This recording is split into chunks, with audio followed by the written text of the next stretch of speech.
好，来继续在地人在地情，来看这个大甲妈祖的文化节，特别甲街路封起来，来举办着街舞的比赛。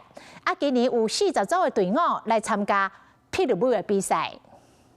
2025大甲妈祖国际观光文化节舞蹈大赛，即天伫咧镇南宫头前封街举办。我想让各位年轻人发展他们的精力活力。今天就是纯粹就是霹雳舞跟舞蹈比赛，所以这个元素就是以比赛为主。我就是正常发挥。这个舞蹈大赛已经办伫要20年，当年拢请全国各地舞者来互相交流，可以跟一些不认识跳舞的朋友一起交流。大甲这个地方，我觉得也是可以结合在地的文化，然后以及把我们喜欢的街舞一起融入，然后让附近的居民、观众、观光客都可以看到。我觉得这个东西其实不只是跳舞，对，然后其实对每个人的成长还有人格、个性都会有帮助。这个活动若是扩大无共年会参与者，嘛是推广多元文化。